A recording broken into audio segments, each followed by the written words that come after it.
Hello, friends of Oak Hills. This is Pastor Dale coming with a late edition of our weekly video Touchpoint. Today is Friday, June 16th, 2023.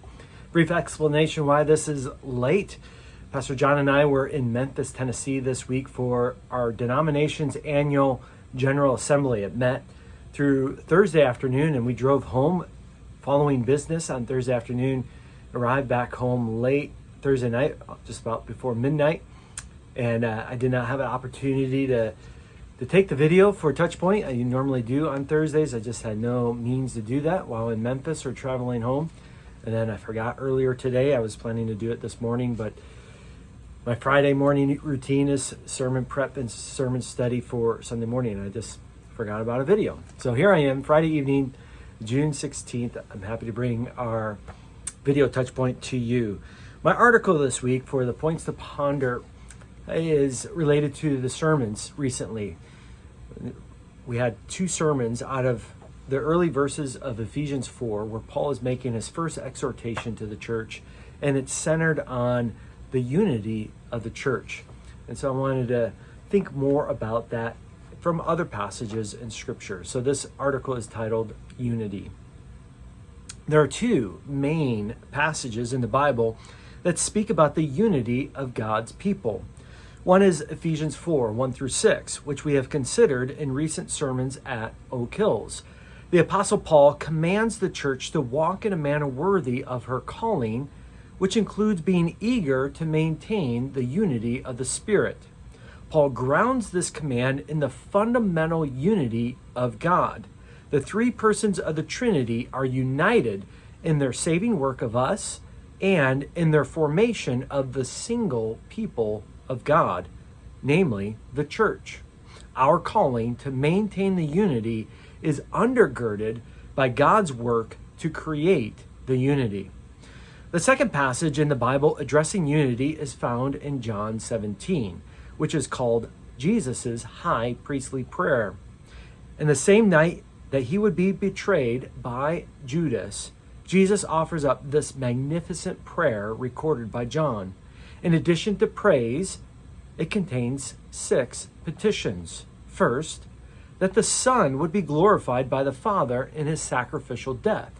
Second, that the Father would keep the disciples in the security of his name. Third, that the Father would protect the disciples from the evil one. Fourth, that the Father would sanctify the disciples in the truth. Fifth, that the disciples may be one. And sixth, that the disciples would be where Christ is. The fifth petition comes in verse 21, where Jesus prays, starting in verse 20, I do not ask for these only, but also for those who believe in me through their word, that they may all be one, just as you, Father, are in me and I in you, that they also may be in us, so that the world may believe that you have sent me. When Jesus makes the comparison, the just as, of the unity of the believers with the unity of the Father and the Son, he helps us understand the nature of Christian unity. Throughout the Gospel of John, Jesus gives testimony that he and the Father are united in mission. They were working together to accomplish the same goal, which, of course, was the redemption of God's elect. Jesus prays, then, that all those who come to believe in him would be united in mission as well. Our mission is not the redemption of the elect, but the proclamation of what God has done for us through Jesus Christ. Naturally, then, the result of believers' unity in mission is, quote, that the world may believe, end quote. When Christians lay aside selfish pursuits, unite in their delight of Jesus, and strive for the sake of the gospel, people come to faith. Ephesians is not the only letter in which Paul calls the church to unity. He writes in Philippians 1:27, Only let your manner of life be worthy of the gospel of Christ, so that whether I come and see you or remain absent, I may hear of you that you are standing firm in one spirit, with one mind, striving side by side for the faith of the gospel. Here Paul is explicit that our unity should be for the sake of gospel proclamation. What's the takeaway here? Oftentimes, when we hear about unity, we think about the relational dynamics among people.